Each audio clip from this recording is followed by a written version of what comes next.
arratsaldeon, eskerrik asko sortzeagatik, eskerrik asko batez ere Mikel, que ya va a presentar el segundo libro aquí en nuestra librería.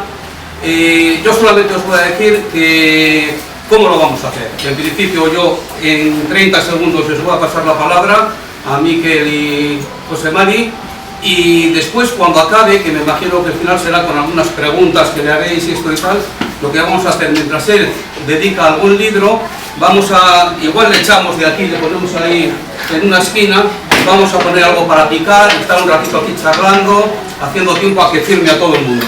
Así que sin más, os dejo con ello. Bien, muchas gracias. Bueno, me toca a mí empezar, iba a ser el presentador. Que Mikel me ofreció esa posibilidad y dije, ¿pero eso cómo se hace?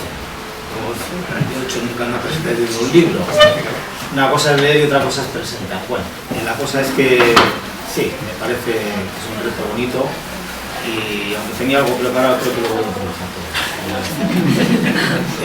Realmente la novela es una novela que me gustó mucho. Tuve la oportunidad de leerla cuando era solamente un borrador. Me ofreció la posibilidad de hacer alguna corrección, alguna sugerencia, algún comentario, y me parece que es una novela que merece la pena que sea conocida y darla a conocer y que la gente la pueda leer. Ese contribuyó a ello, luego país se vende mucho y estas cosas. A ver, la cosa es que yo creo que Mikel, el hombre, es la segunda novela que escribe. La primera novela también se presentó aquí hace unos años, en el 2019 se editó. En 2019 fue, yo creo que no se editó. En este mismo lugar también editada por Ediciones Beta. Yo no encuentro ciertos paralelismos a la novela, esta segunda novela con la primera. Igual me equivoco, pero desde mi punto de vista sí que tiene ciertos paralelismos. Y si os gusta esta novela, yo creo que deberíais intentar leerla. Mikel ha descubierto una faceta literaria que me extraña, porque de su profesión de abogado está bastante mal, como yo lo estoy de la mía. Y bueno, pues a ver si esta segunda novela da lugar a una tercera y hacemos una trilogía. Bueno, aunque no sea de la misma temática o del mismo tema, pero bueno, que sigas escribiendo una tercera y que podamos asistir a su presentación. Sobre esa segunda novela, ¿qué voy a decir? Pues bueno, a mí me parece que es una alegoría sobre la reconciliación, una alegoría sobre el encuentro, la reparación, la búsqueda de la paz por parte de su protagonista, Nagore, una persona cuya peripecia vital se describe en la novela a través de distintos episodios. Tiene dos partes bien definidas y yo creo que una media parte, aunque la novela estructuralmente no tenga esa configuración, digamos, formal.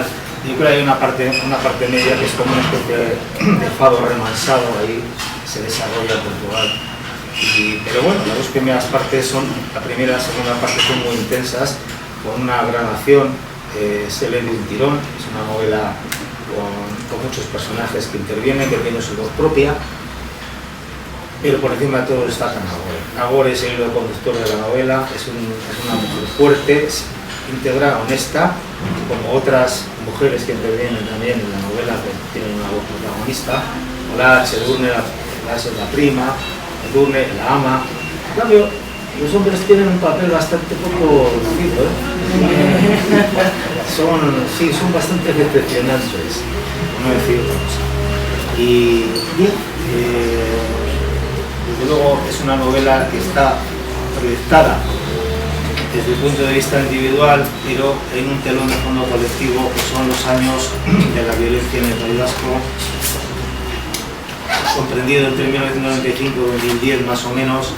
Años duros, años en los que se producen episodios que todos hemos vivido, no somos tan mayores, pero tan jóvenes algunos que no los podéis recordar, debemos olvidarlos. Y con ese telón de fondo, la suerte de Nagore pues discurre desde el compromiso ideológico inicial hasta una posterior reconsideración de sus postulados, en cierto modo, que desde el primer momento también ella los pone de manifiesto, digamos, con sus acciones y su integridad. Al final, Nagore consigue lo que quiere, es reconciliarse, pero es una reconciliación que tiene que llegar pagan un precio duro, porque está buscando la verdad, y a través de la verdad es como va a sanar y cómo se va a poder recuperar y poder reconciliarse y encontrar esa reparación que va a buscar. A su vez, su peripecia va camino en paralelo con otro proceso de reconciliación, que podemos decir que es colectivo, así lo veo yo, es en el que se inscribe la segunda parte de la novela. Este no es voluntario, este es un producto de las circunstancias, es el fruto, digamos, de los hechos efectivos que suceden, pero bueno, se acompasan y se acomodan. La acción, como digo, se desarrolla en dos episodios cronológicos bien distintos. Una primera parte que se desarrolla durante los años más violentos, donde más se produce, digamos, los episodios de la lucha armada, y una segunda parte donde ya esa parte queda un poco más dividida. Y es cuando Nagore ahí, digamos, está en el pleno proceso de reconciliación consigo misma y de búsqueda de esa verdad que le va a suponer sanar de sus heridas y recuperar la paz que está buscando. Finalmente lo consigue, los demonios exorcizan. No es un libro maniqueo, no es un libro político, no es un libro que tenga, digamos, connotaciones que puedan llevar a esas consideraciones.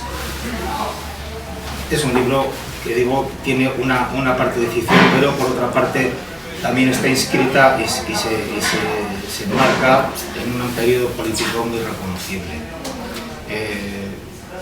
Hay muchos personajes, todos ellos son bastante bien definidos y creíbles, forman parte, digamos, de la trama, y hay un personaje que a mí me llama la atención, que es un personaje migrante, es un nigeriano, aparece por aquí, entraba en contacto con Nagore, y Nagore tiene con él una relación especial, y este personaje, Usman, tiene un papel importante, y yo creo que es el único que puede tratar bien la novela, y bueno, pues me gustaría destacarlo. Los capítulos de la novela tienen todos un color, veréis la portada es muy colorista, es muy cromática, y todos los capítulos tienen un color que tiene que ver con algún hecho que sucede dentro de sí. Por eso al final, cuando Nagore ya encuentra, digamos, ese proceso de reconciliación interna, y es lo único que voy a ver de la novela, y no lo voy a destripar, tiene al final de la novela, como digo, una frase que dice: me he pasado media vida a ciegas, en adelante quiero disfrutar todos los colores del arco iris. Y estos son los colores del arco iris. Vemos que, como digo, cada capítulo tiene un reflejo de lo que está sucediendo. Poco más voy a decir, porque si no entraría a describir situaciones que no quiero, para no destripar la historia, y porque quiero suscitar en vosotros esas ganas de coger la novela, leerla y leerla de un tirón, porque sale de un tirón. O sea, es una novela que a veces, a mí me pasa muchas veces, que tengo que dejarlo para más adelante, porque me cansa a veces el continuar con la trama. Esta es una novela que se lee y se debe leer de un tirón, si es posible. Y eso es todo por mi parte, no quiero continuar con más cosas para no repetir lo que he dicho, y le doy la palabra a Miquel para que él, si quiere, haga alguna aportación sobre por qué ha creado esta trama, esta historia, y por qué esa insistencia, digamos, en esas situaciones marcadas en un plano temporal y cronológico y con unas connotaciones personales que todos tenemos, y que a mí, como digo, me hace recordar en parte a lo que ya escribió con su primera novela, Ciegas. Que has indicado cuestiones, como ya me esperaba, muy interesantes. Me dijiste además que me ibas a enseñar lo que ibas a escribir. Si lo hubiera leído no me hubiera servido para nada, ha sido una gran dificultad. Pero creo que debo empezar con un capítulo de agradecimientos pues, bastante grande. Y en primer lugar a la propia librería de Deusto, que es la casa donde nos acoge, donde me ha acogido las dos veces que he publicado una novela. Y es un lugar que yo disfruto mucho porque es donde yo compro los libros que habitualmente leo, por lo cual eso conlleva un disfrute. Pero es que además es un lugar que nos permite reunirnos, en esta ocasión cada 4 años, no sé si habrá otra tercera vez hablando de trilogías, pues a un montón de gente que le ves pero que no le ves todos los días, ¿no? Y esto pues siempre es, para mí es una alegría. Quiero también agradecer a la editorial Beta, primero por la magnífica edición de la novela, en segundo lugar por su colaboración con la misma, porque siempre me cambian alguna frase, algunas comas, y esto yo creo que para un escritor es importante porque el ego no te puede crecer porque siempre hay una variación, ¿no?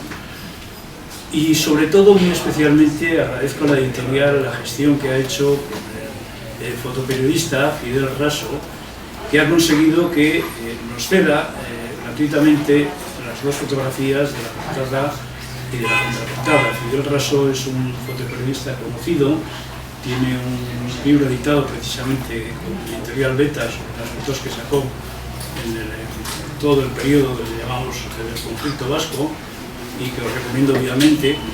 Y Fidel nos mandó primero la fotografía que ahora es la contraportada, que es una foto magnífica, con mucha fuerza, y que representa los hechos que sucedieron en la llamada Guerra de las Banderas del año 1994. Si recordáis, cuando comenzaban las fiestas de Bilbao, pues se colocaba la bandera española y se montaban unas jarabacas bastante considerables, y en concreto en aquel año pues hubo algunos jóvenes que cogieron unos tubos, metieron allí material pirotécnico y el asunto se saldó con 60 heridos aquel día. La verdad es que la foto es magnífica, pero yo no veía mi novela representada por esa foto en la portada, y por eso hablé con Fidel, y que con toda generosidad nos mandó esta segunda foto que ahora en la portada, que como bien ha dicho José Mari, pues tiene todos los colores del arco iris y concuerda perfectamente con el juego que quiero hacer de los colores en cada capítulo de la novela. ¿A quién agradezco más? Pues agradezco además vuestra presencia, sobre todo. Vuestra presencia por venir de sitios no cercanos, desde Santander, o desde Llodio, o desde Vergara, y por de Guernica, gracias, y además por venir a lo que es insólito, a escucharme, o como decía Javier Gomá, a prestarme atención, que es una frase que a él le gusta y a mí también, porque el castellano ahí es muy rico y lo que indica es que la atención se presta, no se regala, y que por tanto hay que utilizar ese préstamo para algo productivo, que es lo que voy a intentar yo con estas palabras. Pero es que además de venir todos aquí a escucharme, muchos de vosotros habéis colaborado también en la novela. Desde luego José Mari el primero, criticándome algunos errores que había en la misma y algunas frases también, y varios de vosotros también, en el mismo sentido. La verdad es que el nivel de colaboración ha sido extremo, porque me han llegado a decir que tenía que poner más puntos y comas en la obra. Siento que el estilo es así de torpe. También me han dicho que los grupos como el que yo relato en la novela, pues, el conocimiento que tenía la persona que me explicaba, siempre estaban dirigidos por una mujer y no por un hombre, ¿no? Y bueno, pues siempre es una licencia literaria, lo siento, pero yo lo pongo así, ¿no? Me han llegado a decir también que hay un personaje en la novela que se llama, una mujer que se llama Elisabete, y que quedaría mucho más bonito poniéndolo con X, ¿eh? Y bueno, pues igual es más bonito, ¿no? Pero es que sucede que la mujer es portuguesa y no ha nacido, pongamos, en Munguía, ¿no? Entonces, pues, tengo que poner así, ¿no? Y por último, pues, para que veáis el nivel de colaboración que ha habido, me han llegado a comentar también que la novela estaba mal documentada, porque en el asiento trasero de un Seat Panda es imposible perder la virginidad, como aparece en la novela, porque no hay sitio. Esta objeción es fácilmente negativa. Sí, es curioso, porque la traté con otra de las personas también aquí presente, que tenía también por casualidad un Seat Panda, y me dijo que le fue fenomenal. Y entonces, al final del acto, si queréis, pues pongo os presento a los que estáis en esta situación y os explicáis lo que uno hacía bien y lo que otro hacía mal. En todo caso, pues estoy esperando a que estas personas que han colaborado escriban en su día una novela y yo colaboraré también muy gratamente con ellos. El último agradecimiento es para José Mari, no solo por el marrón de traerle aquí a presentar el libro. Yo sabía que lo iba a hacer magníficamente. Se solía decir de los trenes soviéticos que no devoraban kilómetros, sino que los saboreaban. Y José Mari sé que con la novela iba a hacer lo mismo. La ha saboreado, ha hecho una lectura que me ratifica lo que siempre he pensado, que en realidad hay una novela por cada lector, porque cada uno que lee la lee de una forma diferente, ¿no?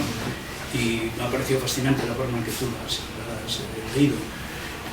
Sí debo decir que en este momento José Mari sabe de la novela mucho más que yo, y ya os adelanto que las preguntas en su momento, si queréis, en este momento es el experto. Dicho todo lo cual, pues entramos en lo que es, en fin, explicar la novela en sí. Y esto para mí es lo que me supone pues una mayor dificultad. Siempre me acuerdo de cuando Francisco Umbral, en aquel famoso episodio en televisión, decía aquello de que quiero hablar de mi libro. Decía, bueno, ¿qué necesidad tienes de hablar de tu libro? ¿Y cómo hablas de tu libro sin destriparlo? ¿No? Si es que me parecía una tontería. Y de ese destripar, que también ha citado José Mari, sí me ha venido alguna idea, ¿no? Decir, bueno, pues vamos a contar por lo menos algo de lo que son las tripas del libro, del germen, del origen, cómo se ha realizado, ¿no? El libro parte de dos situaciones que son reales. Una me la contaron, era una persona integrada en Banda Armada que huyó en su día a Francia, se encerró en París, estuvo trabajando durante un montón de años oculto en un taller hasta que le entró la morriña y las ganas de volver. Y entonces pues, se puso en contacto con un abogado, le explicó el asunto y el abogado le dijo, hombre, si no tenía causas, pues si podía intentar que le dieran un pasaporte. Fueron a la embajada española en París y vieron que la Audiencia Nacional no tenía ninguna causa pendiente y que le podía facilitar el pasaporte, pero como condición a ello tenía que indicar dónde vivía en París. Y claro, según me contaron, pues claro, en ese momento el hombre se quedó flaseado porque dice, voy a descubrir cuál es mi escondite. Pero al final se decidió, dio el nombre y la historia tuvo un final feliz. Lo más fascinante de esta historia es que, según me contaron, cuando iban en un taxi a un restaurante donde este hombre iba a invitar al abogado que resolvió el asunto, viendo lo que era París, decía el hombre, pues es una ciudad bellísima en la que llevaba 20 años y no la había visto, porque estaba encerrado en su hueco, una especie de Robinson Crusoe en una urbe de muchos millones de habitantes. Este es uno de los elementos reales de la novela, y el otro elemento, este sí que lo conocí yo a título particular, es la inscripción en alguna página web de contactos que tuve en su momento. Ahí también hay una fauna realmente extraordinaria. Ahí no hay una novela como en el episodio anterior que he contado, ahí hay 1 millón de novelas. Y por resumirlos lo diré en 2 palabras. Las citas a ciegas son a ciegas, o sea, os lo aseguro.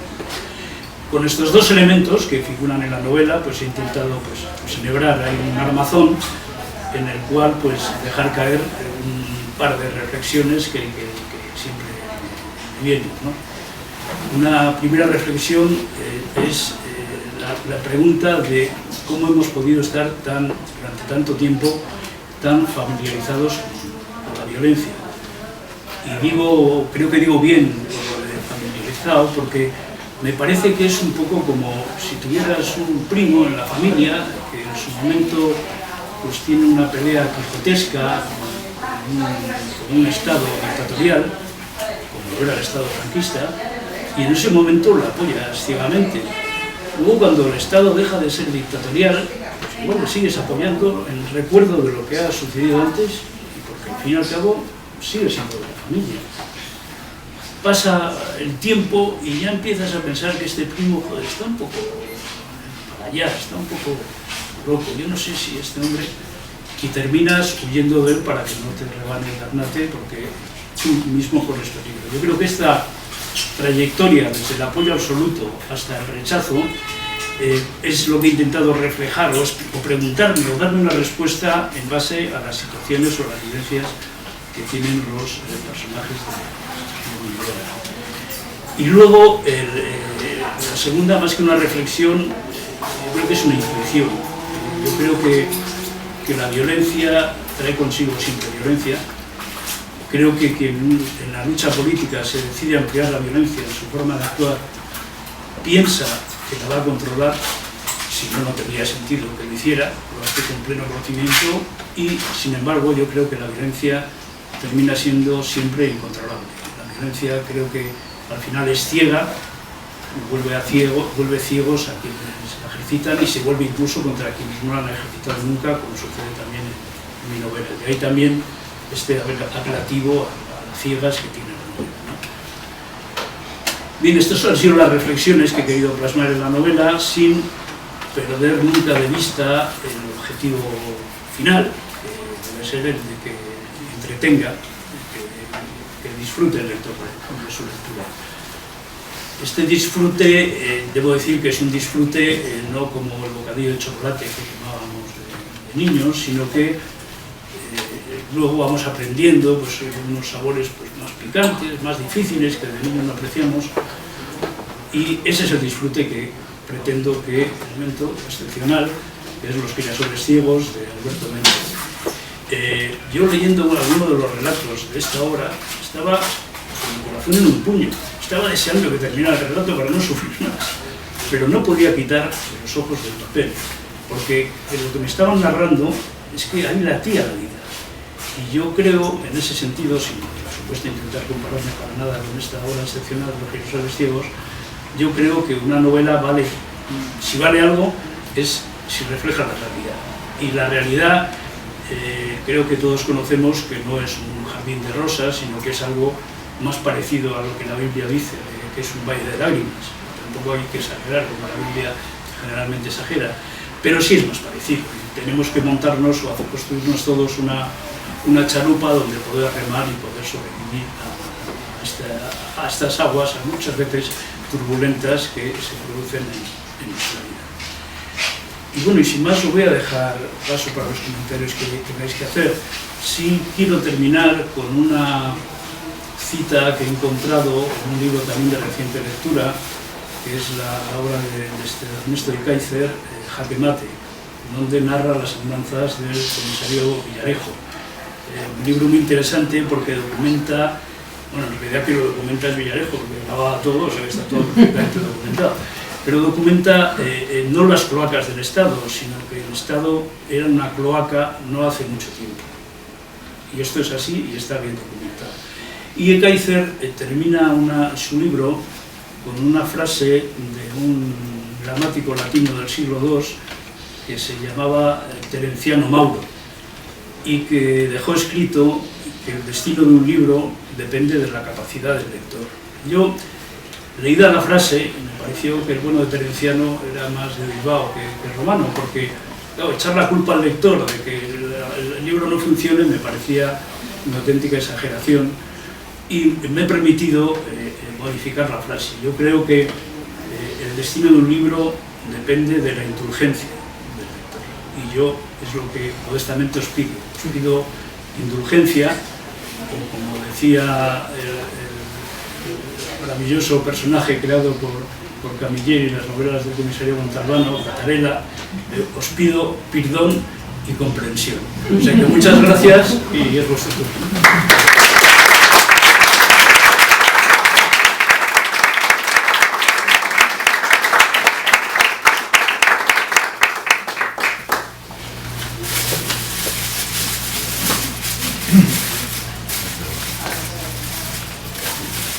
¿Nadie quiere preguntar nada?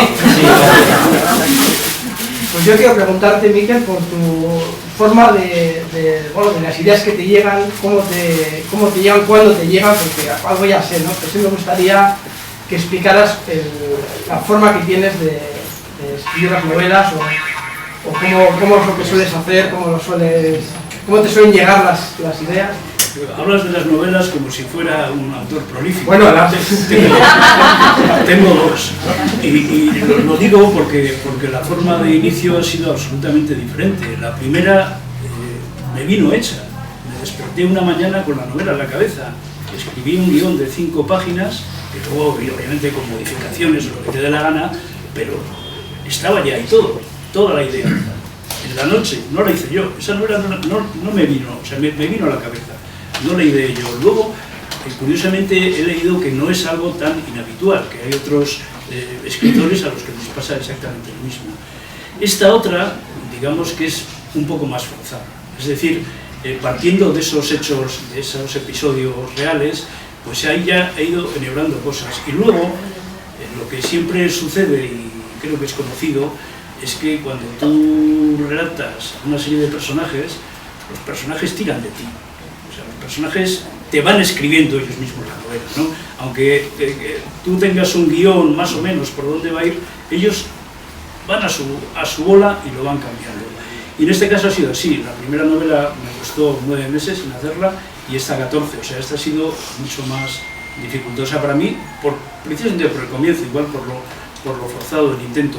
Aun cuando, como también dice José Marín, pues tiene muchas similitudes en un montón de cosas, ¿no? Pero no sé si le he respondido con esto. Sí, yo creo que tiene el proceso creativo cuando está muy desesperado por razones de trabajo, y entonces ahí le aflora como si fuese un volcán, le salen las ideas y es el momento más creativo, lo cual tiene muchos momentos creativos.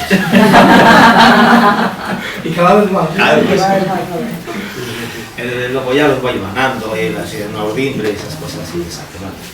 Y un estilo muy directo y muy borgiano, que se lee. Yo, de verdad, os digo que la novela se lee perfectamente con una soltura y una agilidad tremenda.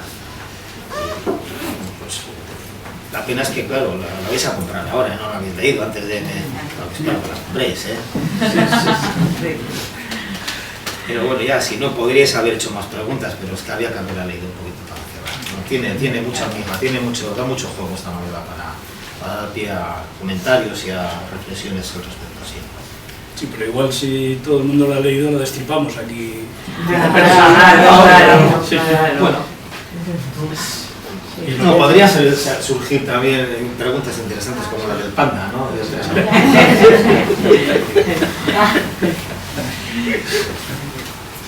No conoces el argumento y ahí donde no he querido yo entrar para no jorobar, porque eso...